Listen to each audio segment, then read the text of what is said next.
Everyone, welcome back to my channel. तो पिछली video में हम लोग फोटो इलेक्ट्रिक इफ़ेक्ट को डिस्कस कर चुके हैं। फोटो इलेक्ट्रिक इफ़ेक्ट में हमने पढ़ा था कि जो बाउंड इलेक्ट्रॉन्स होते हैं उनके साथ फोटो इलेक्ट्रिक इफ़ेक्ट जो है वो होता है। जब फोटोन उससे स्ट्राइक होता है तो फोटो इलेक्ट्रिक इफ़ेक्ट होता है।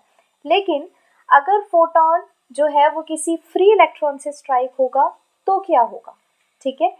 तो फोटो इलेक्ट्रिक इफेक्ट में जब फोटोन किसी बाउंड इलेक्ट्रॉन से स्ट्राइक होता है तो वो जो बाउंड इलेक्ट्रॉन है वो उस इंसिडेंट फोटोन की सारी एनर्जी जो है कंज्यूम करता है, जिसमें से कुछ एनर्जी तो वो वर्क फंक्शन के रूप में यूज़ करता है और बाकी बची हुई एनर्जी उस इलेक्ट्रॉन की काइनेटिक एनर्जी में बदल जाती है। लेकिन जो फ्री इलेक्ट्रॉन होता है ना, जो फ्री इलेक्ट्रॉन है वो इंसिडेंट फोटोन की एंटायर एनर्जी को कंज्यूम नहीं कर सकता, ठीक है। तो फ्री इलेक्ट्रॉन क्या करता है, कुछ एनर्जी कंज्यूम करता है और बाकी की एनर्जी का जो फोटोन है वो स्कैटर हो जाता है, ठीक है। तो इसी इफेक्ट को हम कहते हैं कॉम्पटन इफेक्ट। कॉम्पटन इफेक्ट का थोड़ा सा ब्रीफ जो इंट्रोडक्शन था वो हमने पिछली वीडियो में भी किया था, लेकिन आज इस वीडियो में हम लोग इसको काफ़ी थॉरली डिस्कस करने वाले हैं। तो वीडियो स्टार्ट करने से पहले अगर आपने अभी तक चैनल को सब्सक्राइब नहीं किया है then please subscribe the channel and don't forget to press the bell icon. तो कॉम्पटन इफेक्ट क्या है? When an incident photon strike on a free electron, then then the frequency or wavelength of the scattered photon changes, and this effect is called Compton effect. So when a photon is incident on a free electron, then frequency or wavelength of a scattered photon changes. This is known as Compton effect, ठीक है। इसका मतलब क्या है कि वो जो electron जिससे फोटोन स्ट्राइक हो रहा है वो इलेक्ट्रॉन उस इंसिडेंट फोटोन की कुछ एनर्जी अपने अंदर लेके फिर वो रिकॉइल होगा, ठीक है, और बाकी बची हुई एनर्जी का जो फोटोन है वो स्कैटर हो जाएगा। इस पूरे प्रोसेस को हम क्या कहते हैं? Compton effect. तो कॉम्पटन इफेक्ट को डायग्रामेटिकली समझेंगे। Late us suppose this is x axis and this is y-axis, okay, and this is incident photon जिसकी फ्रीक्वेंसी है न्यू, तो उसकी एनर्जी कितनी हुई? एच न्यू, और उसका मोमेंटम, फोटोन के मोमेंटम के लिए हम क्या करते हैं? E/c लिखते हैं, ठीक है। फोटोन का मोमेंटम होता है E/c, E is H nu divided by c, ठीक है। And let us suppose this is our electron. तो इनिशियली इलेक्ट्रॉन रेस्ट पे है तो उसकी जो एनर्जी होगी वो क्या होगी? रेस्ट मास एनर्जी m0c², और उसका जो मोमेंटम होगा वो कितना होगा? 0 होगा, ठीक है। अब स्कैटर्ड फोटोन और रिकॉइल्ड इलेक्ट्रॉन की बात करते हैं। लेट अस सपोज कि हमारा जो फोटोन है वो इस डायरेक्शन में जो है स्कैटर हो गया, ठीक है, इस तरीके से वो स्कैटर हो गया। एंड अब हमारा जो E1 प्राइम है it is H nu prime, okay. पहले एच न्यू था, अब एच न्यू प्राइम हो गया, and P1 prime is H nu prime divided by c, okay. जो एंगल है दिस इज फाई, ओके। अब जो हमारा रिकॉइल्ड इलेक्ट्रॉन है वो कहाँ जाएगा? लेट अस सपोज कि दिस इज आवर रिकॉइल्ड इलेक्ट्रॉन और ये एंगल थीटा पे गया है। अब जो इसकी एनर्जी होगी, अब ये मूविंग है, ठीक है, दिस इलेक्ट्रॉन इज मूविंग, तो इसकी जो एनर्जी होगी, जो इसका मास होगा वो भी मूविंग मास होगा, ठीक है। और इसका जो मोमेंटम होगा, लेट अस सपोज इलेक्ट्रॉन की जो वेलोसिटी है वो v है, तो इसका मोमेंटम हो गया mv, ठीक है। अब हम यहाँ पे एनर्जी कंजर्वेशन और मोमेंटम कंजर्वेशन लगाएंगे। मोमेंटम वेक्टर क्वांटिटी है तो मोमेंटम कंजर्वेशन जो है वो एक्स डायरेक्शन एक्स के लॉन्ग भी लगाएंगे और वाई के लॉन्ग भी लगाएंगे, ठीक है। तो उसके लिए हमें क्या करना पड़ेगा? पहले ये जो मोमेंटम है इसके कंपोनेंट्स ब्रेक करने पड़ेंगे, ठीक है। तो इसके लिए एक थोड़ा फेयर डायग्राम बनाते हैं जहाँ हम मोमेंटम के कंपोनेंट्स को ब्रेक कर सकें। तो अब अगर हम मोमेंटम के कंपोनेंट्स ब्रेक करें, this is angle theta, okay. तो P1 प्राइम के कंपोनेंट्स क्या होंगे? P1 prime cos phi and P1 prime sin phi, okay, sin phi। Similarly P2 prime के कंपोनेंट्स क्या होंगे? P2 prime cos theta and P2 prime sin theta, ठीक है। अब हमें पता चल गया एक्स एक्सिस और वाई एक्सिस के लॉन्ग मोमेंटम के क्या क्या कंपोनेंट्स हैं। अब मोमेंटम कंजर्वेशन लगाएंगे सबसे पहले एक्स एक्सिस के लॉन्ग। तो अगर हम एक्स एक्सिस के अलॉन्ग देखें तो P1 is equal to P1 prime cos phi plus P2 prime cos theta, okay.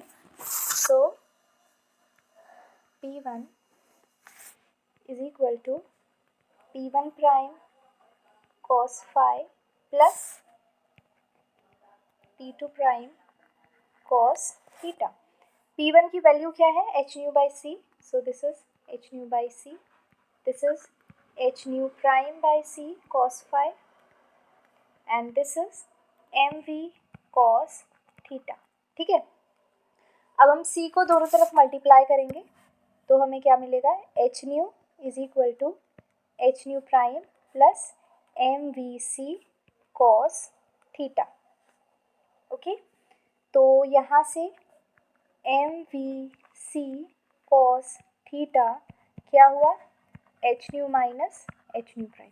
So this is our first equation. अब मोमेंटम कंजर्वेशन लगाएंगे वाई एक्सिस के अलॉन्ग। तो जब वाई एक्सिस के अलॉन्ग हम लगाएंगे तो क्या क्या कंपोनेंट आएंगे? P1 prime sine phi is equal to P2 prime sine theta, P1 prime sine phi is equal to P2 prime sine theta. तो ये हुआ h nu prime by c sine phi is equal to mv sine theta. c multiply करेंगे दोनों तरफ तो हमें क्या मिलेगा? mvc sine theta is equal to h nu prime sine phi and this is our second equation.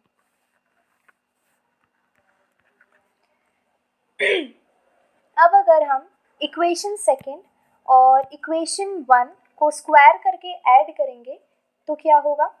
mv square c square ये बाहर आ जाएगा और cos square theta plus sine square theta 1 हो जाएगा, ठीक है। तो उससे कुछ रिलेशन फाइंड आउट करने की कोशिश करते हैं। इक्वेशन वन का स्क्वायर प्लस इक्वेशन टू का स्क्वायर, ठीक है। तो हमें क्या मिलेगा? m square v square c square cos square theta plus m square v square c square sine square theta is equal to क्या है? h nu minus h nu prime, यहाँ पे h nu प्राइम के साथ cos phi भी आएगा, यहाँ भी cos phi आएगा, ओके, cos phi। तो is equal to h nu minus h nu prime cos phi का square plus h square nu prime square sine square phi, okay. तो यहाँ से sine square theta plus cos square theta तो हो गया 1, तो ये हुआ m square v square c square is equal to, brackets open करेंगे, ये होल स्क्वायर ओपन करेंगे, ठीक है। तो ये हुआ h square nu square plus h square nu prime square cos square phi minus 2 h square nu prime cos phi plus h square nu prime square sine square phi, okay. अब H square nu prime square cos square phi plus sine square phi वापस 1 हो गया, ठीक है। तो ये क्या होगा, M square V square C square is equal to H square nu square plus H square nu prime square minus 2 H square nu prime cos phi. Okay, so this is our third equation. ये हमने थोड़ा सा equation 1 और equation 2 को simplify किया है। अब momentum conservation हमने लगा दिया, अब हम लगाएंगे एनर्जी कंजर्वेशन। तो एनर्जी कंजर्वेशन के लिए हम क्या करेंगे, एनर्जी कंजर्वेशन, ओके। तो एनर्जी कंजर्वेशन के लिए E1 plus E2 is equal to E1 prime plus E2 prime. E1 कितना है एच न्यू प्लस E2 कितना है M not C square plus is equal to E1 prime कितना है H nu prime plus ये कितना है this is M C square. यहाँ से एम सी स्क्वायर की वैल्यू लिखेंगे, तो M C square is equal to H nu plus M not C square minus H nu prime, ठीक है। Next what we have to do is we are squaring both sides, ठीक है। थोड़ा सा इसको और सिंप्लीफाई करते हैं, M C square is equal to H nu minus H nu prime plus M not square. अब हम करेंगे दोनों साइड को square, squaring both sides, okay. तो हमें क्या मिलेगा, एम स्क्वायर सी की power 4 is equal to, let us suppose इसको हमने ए क्वांटिटी माना, इसको बी माना, तो ए प्लस बी का होल स्क्वायर करने वाले हैं हम, तो वही सेम आइडेंटिटी लगाएंगे, prime square plus M not square C की power 4 plus 2 H nu minus H nu prime M not C square. इस ब्रैकेट को ओपन करेंगे अब, ठीक है। तो एम स्क्वायर सी की power 4 is equal to H square nu square plus H square nu prime square minus 2 H square nu prime plus M not square C की power 4 plus 2h, h बाहर निकाला तो ये क्या हुआ, nu minus nu prime M not C square, ठीक है। अब ये जो इक्वेशन है इसको लेट अस सपोज हमने नाम दिया फोर्थ, ओके, इक्वेशन 4। अब ये जो इक्वेशन है और ये जो थर्ड इक्वेशन है, ठीक है, हम कुछ सब्स्टिट्यूशन करने की कोशिश करते हैं क्योंकि ये फोर्थ इक्वेशन बहुत ज़्यादा कॉम्प्लिकेटेड और बहुत बड़ी दिख रही है ना। तो इसको सिंप्लीफाई करने के लिए हम क्या करेंगे, इक्वेशन 4 में से इक्वेशन 3 को सब्ट्रैक्ट कर देंगे, ठीक है। We are subtracting equation 3 from equation 4। तो इक्वेशन 4 माइनस इक्वेशन 3। तो अगर हम सब्ट्रैक्ट करेंगे तो हमें क्या मिलेगा, एम स्क्वायर सी की power 4 minus M square B square C square is equal to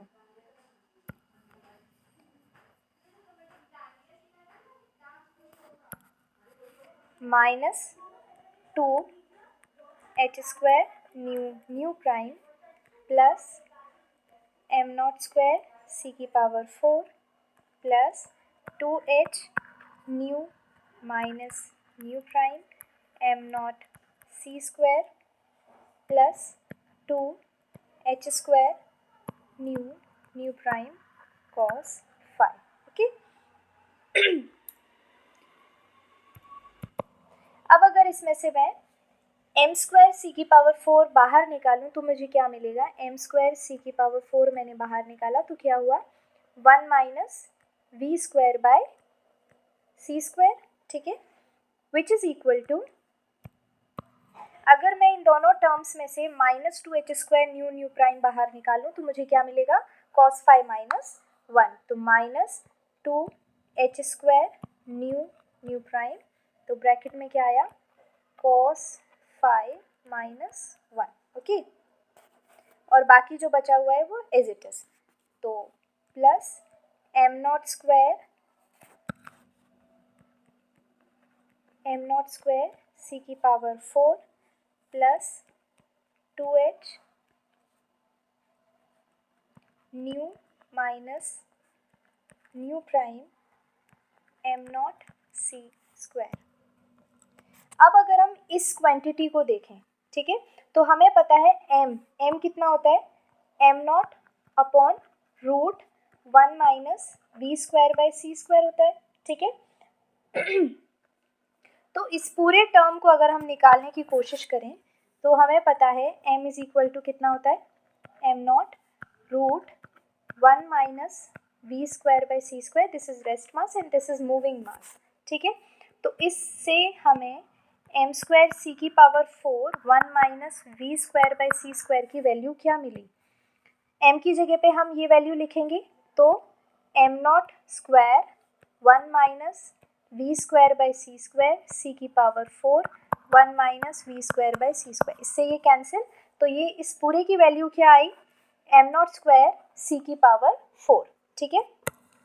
तो इस वैल्यू को हम क्या लिखेंगे, m0 स्क्वायर सी की पावर 4,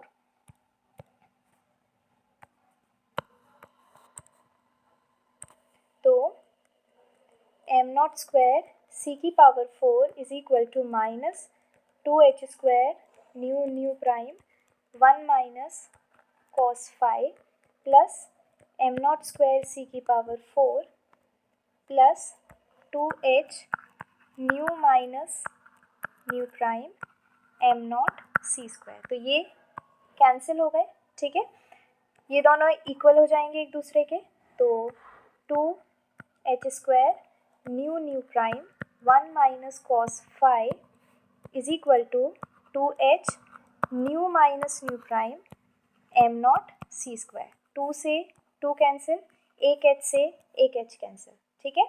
तो हमें, और हम क्या करेंगे, m0 स्क्वायर c को हम यहाँ भेजेंगे तो वो डिवाइड में चला जाएगा, ठीक है।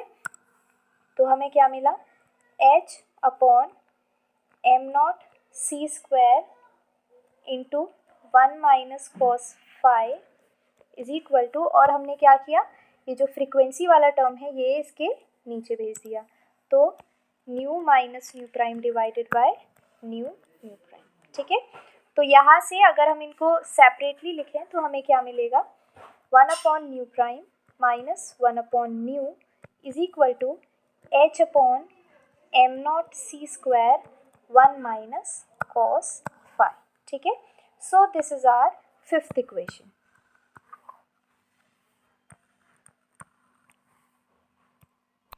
यहाँ से अगर हम फ्रीक्वेंसी को लैम्डा के टर्म्स में चेंज करना चाहें तो क्या होगा, 1 upon c upon lambda prime minus 1 upon c upon lambda is equal to h upon m0 c square 1 minus cos phi, ठीक है। ये जो c है ये कैंसिल हो जाएगा, तो हमारे पास क्या मिला, lambda prime minus lambda is equal to h upon m0 c 1 minus cos phi। ये लैम्डा प्राइम माइनस लैम्डा को मैं क्या लिख सकती हूँ, डेल्टा लैम्डा लिख सकती हूँ, डिफरेंस है ये, तो delta lambda is equal to h upon m0 c 1 minus cos phi। तो डेल्टा लैम्डा को मैं क्या लिख सकती हूँ, lambda c 1 minus cos phi, जहाँ ये जो लैम्डा c है वो क्या है, h अपॉन m0 c, ठीक है, और इसको हम बोलते क्या है, कॉम्पटन वेवलेंथ, ठीक है। और कॉम्पटन वेवलेंथ की वैल्यू कितनी होती है, lambda c is equal to कितना होता है, 0.0242 एंगस्ट्रॉम, ठीक है, and Compton wavelength is h upon am not C, ठीक है। और इस लैम्डा डेल्टा लैम्डा को हम क्या बोलते हैं, कॉम्पटन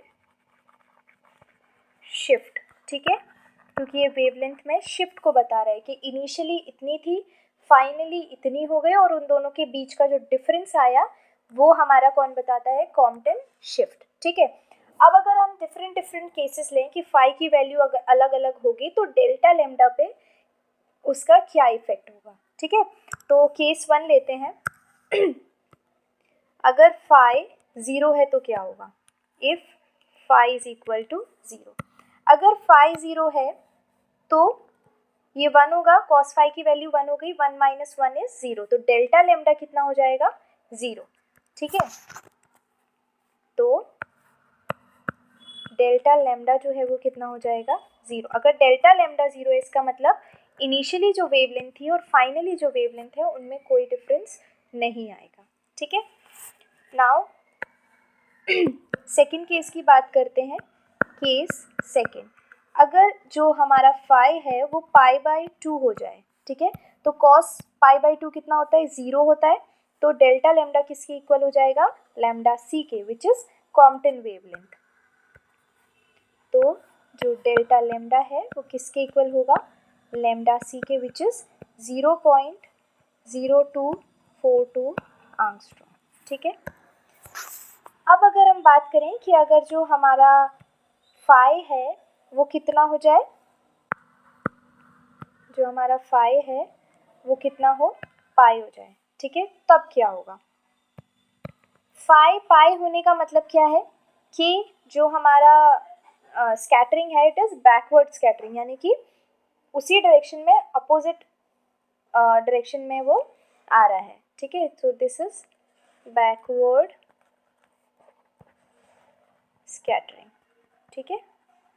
तो अगर ये पाई हुआ तो क्या होगा, cos phi is equal to -1, तो ये 2 लैम्डा सी हो जाएगा, यानी कि बैकवर्ड स्कैटरिंग में जो कॉम्पटन शिफ्ट है इट इज़ मैक्सिमम। तो यहाँ इस केस में जो डेल्टा लैम्डा होगा वो कितना होगा, 2 lambda C, which is 0.0484 angstrom, ठीक है। तो इस केस में जो डेल्टा लैम्डा है वो मैक्सिमम होगा। अगर डेल्टा लैम्डा मैक्सिमम है तो एनर्जी में चेंज भी मैक्सिमम होगा, एनर्जी में जो चेंज आएगा वो भी मैक्सिमम होगा। और अगर ये मैक्सिमम हुआ, एनर्जी में चेंज किसके इक्वल है, काइनेटिक इलेक्ट्रॉन की काइनेटिक एनर्जी के इक्वल है, जो रिकॉइल्ड इलेक्ट्रॉन है उसकी काइनेटिक एनर्जी के इक्वल है। इसका मतलब जब बैकवर्ड स्कैटरिंग होगी तो जो रिकॉइल्ड इलेक्ट्रॉन है उसकी काइनेटिक एनर्जी मैक्सिमम होगी। तो काइनेटिक एनर्जी जो रिकॉइल्ड इलेक्ट्रॉन की मैक्सिमम कब होगी, जब बैकवर्ड स्कैटरिंग होगी, ओके, बैकवर्ड स्कैटरिंग। लेकिन मैक्सिमम तो होगी, लेकिन वो कितनी होगी ये भी तो फाइंड आउट करना ज़रूरी है। तो now let us talk about kinetic energy of recoiled electron. ये जो काइनेटिक एनर्जी है ये दोनों फोटॉन्स के एनर्जी डिफरेंस के इक्वल होगी, ठीक है। जितनी एनर्जी लॉस्ट होगी वही इलेक्ट्रॉन की काइनेटिक एनर्जी बनने वाली है। इसका मतलब अगर मैं एच न्यू यहाँ से कॉमन निकालूं तो कितना आएगा, 1 minus nu prime by nu. अब अगर हम इक्वेशन 5 में जाएं, इक्वेशन 5 क्या थी हमारी, दिस वन। इक्वेशन 5 में हमें ये वैल्यू मिल रही थी 1 upon nu prime minus 1 upon new की। तो अगर मुझे वैल्यू किसकी चाहिए, न्यू प्राइम अपॉन न्यू की, तो एक काम करते हैं, इसको मल्टीप्लाई करते हैं न्यू से, ठीक है। तो ये हमें जो वैल्यू मिलेगी वो न्यू अपॉन न्यू प्राइम की मिल जाएगी, उसको रेसिप्रोकल करेंगे तो न्यू प्राइम अपॉन न्यू की वैल्यू मिलेगी, ठीक है। तो फ्रॉम इक्वेशन 5 इस इक्वेशन को वापस लिखते हैं और जो है काइनेटिक एनर्जी की वैल्यू फाइंड आउट करने की कोशिश करते हैं। फ्रॉम इक्वेशन 5 क्या है, equation 5, 1 upon nu prime minus 1 upon nu is equal to H upon am not C square 1 minus cos phi. अब हमने क्या किया, न्यू से मल्टीप्लाई कर दिया दोनों तरफ, तो ये कितना हुआ, nu upon nu prime minus 1 is equal to H nu upon am not C square 1 minus cos phi. अब ये वैल्यू जो है वो काइनेटिक एनर्जी में हम सब्स्टिट्यूट करेंगे, तो क्या होगा, जो हमारी काइनेटिक एनर्जी है वो कितनी आएगी, एच न्यू 1 माइनस, देखो काइनेटिक एनर्जी कितनी है, न्यू प्राइम अपॉन न्यू है, तो और यहाँ वैल्यू हमने किसकी निकाली है, न्यू अपॉन न्यू प्राइम की, तो ये रेसिप्रोकल हो जाएगा, 1 plus H nu upon am not C square 1 minus cos phi. ठीक है, अब एलसीएम लेंगे, तो काइनेटिक एनर्जी कितनी आई, एच न्यू हमने बाहर निकाला, एलसीएम दिया 1 upon H nu upon am not C square 1 minus cos five minus 1 divided by 1 plus H nu upon am not C square 1 minus cos five. ये 1 से ये 1 कैंसिल। ठीक है, तो हमारी, और हम क्या करेंगे, ये थोड़ा सा बड़ा टर्म बन रहा है, ठीक है, तो इसको हम कुछ कंसिडर कर लेते हैं, late us suppose it is alpha, तो ये भी क्या हुआ अल्फ़ा, तो हमारी जो काइनेटिक एनर्जी है वो कितनी आई, h nu alpha 1 minus cos five upon 1 plus alpha 1 minus cos five. Okay, और यहाँ जो अल्फ़ा है वो कितना है, H nu upon am not C square. अब हमें काइनेटिक एनर्जी की मैक्सिमम वैल्यू निकालनी है, और मैक्सिमम वैल्यू कब आ रही है, जब फाई पाई है। ठीक है, तो फाई जब पाई है तो काइनेटिक एनर्जी जो है वो अपनी मैक्सिमम वैल्यू दे रहा है, तो मैक्सिमम वैल्यू कितनी होगी, यहाँ भी 2 आ जाएगा, यहाँ भी 2 आ जाएगा, तो 2 H nu alpha upon 1 plus 2 alpha. So this is the value of maximum kinetic energy. अब हम फाइंड करते हैं, सब चीज़ें हमने फाइंड आउट कर ली, काइनेटिक एनर्जी फाइंड आउट कर ली, कॉम्पटन शिफ्ट फाइंड आउट कर लिया, लेकिन एक चीज़ बाकी है कि जो रिकॉइल्ड इलेक्ट्रॉन है उसके डायरेक्शन में और जो हमारा स्कैटर्ड फोटोन है उनके डायरेक्शंस के बीच में क्या रिलेशन होगा, यानी कि थीटा और फाई के बीच में क्या रिलेशनशिप होगा। ठीक है, तो अगर हम इक्वेशन 1 और इक्वेशन 2 की बात करें, this is equation 1 and this is equation 2, और अगर हम इनको डिवाइड करें तो क्या हमें थीटा और फाई की वैल्यू मिल सकती है। ठीक है, तो ट्राई करते हैं, 1 डिवाइडेड बाई 2 करेंगे तो MVC तो दोनों तरफ कैंसिल होगा, ये क्या बन जाएगा, cot theta, cos theta upon sine theta is cot theta, and H nu minus H nu prime upon minus H nu prime cos phi divided by H nu prime sine phi. ठीक है, तो direction of recoiled electron, तो इस direction के लिए हम equation 1 को divide करेंगे इक्वेशन 2 से, तो हमें क्या मिलेगा, cot theta is equal to H nu minus H nu prime cos phi divided by H nu prime sine phi. ठीक है, अगर इसमें से हम 1 अपॉन साइन फाइव बाहर निकालें तो 1 upon sine five 1 plus sorry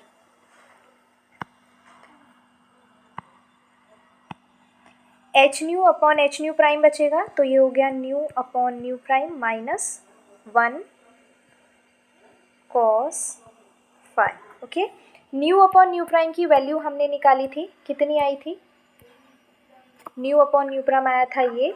अब इसमें यहाँ इसको हमने क्या कंसीडर किया है, अल्फ़ा, तो ये कितना आया, 1 plus alpha 1 minus cos five.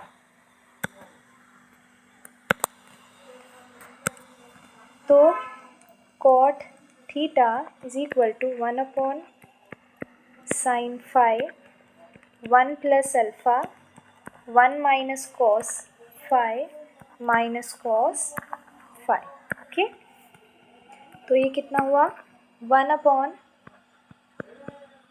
Sign five 1 minus cos five, ये दोनों में कॉमन आ रहा है। ठीक है, तो इसको हम ऐसे लिख सकते हैं 1 minus cos five into 1 plus alpha. ठीक है, तो इसको इस तरीके से लिखा। अब 1 माइनस कॉस फाई में अगर हम हाफ एंगल फॉर्मूला लगाएं तो ये किसके इक्वल होता है, 2 साइन स्क्वायर फाई बाई 2 के, और साइन फाई किसके इक्वल होता है, 2 sine phi by 2 cos phi by 2। तो ये वैल्यूज सब्सटीट्यूट करेंगे तो cot theta is equal to 1 upon sine phi की जगह पे 2 cos phi by 2 sine phi by 2, 1 plus alpha 1 minus cos phi की जगह पे 2 साइन स्क्वायर फाई बाई 2। ठीक है, अब ये एक कैंसिल हो जाएगा, 2 कैंसिल हो जाएगा, तो हमें क्या मिलेगा, cot theta is equal to 1 plus alpha, एक साइन बच गया साइन फाई बाई 2, और नीचे क्या बचा, कॉस फाई बाई 2, यानी कि cot theta is equal to 1 plus alpha 10 phi by 2। ठीक है, तो ये हुआ रिकॉइल्ड इलेक्ट्रॉन के डायरेक्शन थीटा और स्कैटर्ड फोटोन के डायरेक्शन फाई के बीच में रिलेशनशिप। ठीक, तो कॉम्पटन इफेक्ट को थॉरली हमने इस वीडियो में कवर किया है। अगर आपको वीडियो पसंद आए then please like the video and आज की इस वीडियो के लिए बस इतना ही। Thank you so much for watching the video.